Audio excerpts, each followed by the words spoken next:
Ikaw, Kristo, ang daan, ang katotohanan at buhay, patungo sa Amang mahal. Alleluia, Alleluia, Alleluia, Alleluia.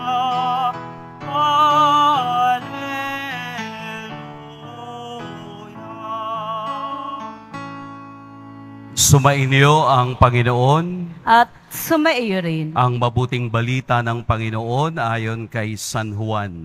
Papuri sa iyo, Panginoon. Noong panahong iyon, sinabi ni Jesus sa kaniyang mga alagad, "Huwag kayong mabalisa. Manalig kayo sa Diyos at manalig din kayo sa akin. Sa bahay ng aking Ama ay maraming silid. Kung hindi gayon, sinabi ko na sana sa inyo, at paroroon ako upang ipaghanda ko kayo ng matitirhan. Kapag naroroon na ako at naipaghanda na kayo ng matitirhan, babalik ako at isasama kayo sa kinaroroonan ko. At alam na ninyo ang daan patungo sa pupuntahan ko." Sinabi sa kaniya ni Tomas, "Panginoon, hindi po namin alam kung saan kayo pupunta. Paano namin malalaman ang daan?" Sumagot si Jesus, "Ako ang daan, ang katotohanan at ang buhay.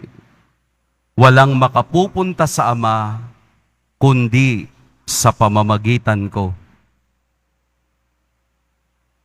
Mga kapatid, ang mabuting balita ng Panginoon. Pinupuri ka namin, Panginoong Heso Kristo. Magsiyo po muna po ang lahat. Magandang umaga po sa lahat. Atin pong purihin at dakilain ang ating Poong Jesus Nazareno. Ang ebanghelyong ating napakinggan ay ang huling habilin ni Jesus bago pumasok sa kaniyang paghihirap sa Jerusalem. Kaya ang kaniyang habilin ay ito, "Huwag kayong mabalisa. Let not your hearts be troubled." Sa English, huwag kayong mabalisa. Dahil alam ni Jesus na sa kaniyang kamatayan, maraming mga alagad ang mababalisa dahil sa mangyayari sa kaniya. Kumbaga, in advance, inihanda na ni Jesus ang kalooban ng kaniyang mga alagad. Huwag kayong mabalisa. Do not worry. Huwag daw mag-alala. Relax. Chill lang. Dahil ito ay kailangang mangyari. Ang mga bagay na dapat mangyari ay nangyari na nga at napagtagumpayan iyon ni Jesus. Siya ay nabuhay mula sa kamatayan. Kaya do not worry. Kaya doon sa sumunod na mga salita, sinabi niyang sa tahanan ng aking Ama, ako'y maghahanda ng kwarto para sa inyo. Ito po yung ginamit ni Jesus na paghahalintulad sa isang ikakasal. Pagkatapos na sila ay magkasundo sa oras at araw, babalik sila sa kanilang pamilya. Kung natatandaan ninyo, katulad ni Jose at ni Maria, nang si Jose ay umuwi na ng bahay, napanaginipan niya at nagsabi sa kanya ang anghel na si Maria ay nagdadalang tao. Ganito ang sitwasyon ng Ebanghelyo. Sinasabi ni Jesus na siya ay pupunta sa Ama at ipaghahanda tayo ng ating mga tutulugan, ng ating titirhan, ng ating pupuntahan. Dahil ang Ama at si Kristo ay mayroong napaka-personal na ugnayan, ang magdi-decide kung kailan ako babalik ay ang Ama. Kaya nga, sa kaniyang pakikipagniig sa kaniyang mga alagad, binigyan niya ng tunay na nararamdamang huwag kayong mabalisa dahil sa pupuntahan ko, meron kayong lugar, meron kayong pwesto, ipaghahanda ko kayo. Ito ang katotohanan ng ating buhay, na binibigyan tayo ni Jesus ng assurance na huwag kayong mabalisa. Lahat po tayo ay mapupunta sa langit. Sino pong gustong pumunta sa langit? Wala. Wala akong kausap. Salamat po. Lahat tayo ay mapupunta sa langit. Gusto niyo po ba yon? Pero may sinabi si Jesus, ako ang daan, ang katotohanan, at ang buhay. Kung hindi si Jesus ang iyong daan papunta sa langit, wala kang kwarto doon. Kung hindi si Jesus ang iyong buhay, wala kang pwesto doon.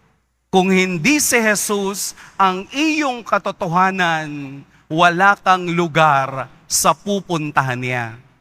Kaya wala tayong ibang daan, wala tayong ibang katotohanan, wala tayong ibang buhay kung hindi si Jesus ang ating poong Nazareno.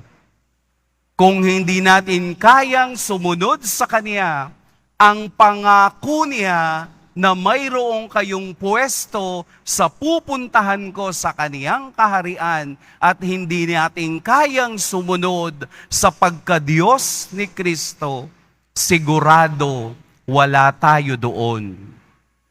Kaya wag tayong mabalisa, wag sanang mawala sa tamang daan, sa tamang buhay, at sa katotohanan ang ating paglalakbay. Huwag tayong mabalisa sa mga bagay na ibinibigay ng mundo na naglalayo sa atin sa buhay, kamatayan, pag-asa, at ang kaharian ng Diyos. Kung tayo man ay humaharap sa iba't ibang antas ng pagsubok ng buhay, ito ang assurance ni Jesus. Huwag kayong mabalisa. Wala kayong bigas ngayon, huwag kayong mabalisa. Mas magandang hindi kumain ng isang araw na dadayet ka. Wala kang pera ngayon, chill lang, relax. Huwag kayong mabalisa. Hindi makapagliligtas ng kaluluwa ang pera ng tao. Ipinapahiya ka ngayon ng ibang tao, relax. Dahil darating ang panahong ikaw naman ang itataas ng Diyos. Hindi makapag-abroad ngayon, relax. Dahil kung ikaw ay nakapag-abroad agad last week, naging siguro naranasan mo ang mga delubyo sa ibang lugar. Relax, chill, huwag mabalisa. Naiinitan ka ngayon? Relax. Ako din po. Mukha lang akong chill, pero ang init ng suot ko. Relax. Napakainit ng panahon? Relax. Tubig lang ang katapat. So binibigyan tayo ng Diyos ng mga natural na mga sitwasyon sa buhay upang matuto tayo ng katotohanang ang Diyos lang talaga pala ang ating pag-asa sa buhay. Na sa Diyos lang pala talaga ang tunay at tamang daan, ang katotohanan at ang buhay. Sapagkat ang totoo, ang lahat ng ito ay pansamantala at temporary lamang. Sa bahay ng Diyos, sa tahanan ng Diyos, naroon ang tunay na kaligayahan. Tingnan niyo yung mga bulaklak dyan sa harapan ninyo. Kahapon, fresh na fresh yan. Ang ganda-ganda. Tingnan nyo ngayon, tuyot na. Ganyan tayo. Matutuyot din tayong lahat. Pero sana sa pagkatuyot na iyon, naibigay na niya ang kaniyang bango para sa Diyos. Ngayon pa lang, ibigay na natin ang ating bango sa Diyos para kung tayo man ay matuyot, alam na ng Diyos kung ano ang ating ginawa dito sa daigdig. Para pagdating sa kaniyang kaharian, relax na relax tayo, kasama ang Diyos at umaawit ng Alleluia, Alleluia. Napakasarap siguro ng pakiramdam sa langit. Pero bago natin yun maranasan, atin munang danasin ang naging daan, ang katotohanan at ang buhay na ibinibigay ng ating Poong Jesus Nazareno. Relax, chill, and always believe in the power and the grace of God. Amen. Pagpalain tayo ng Poong May Kapal.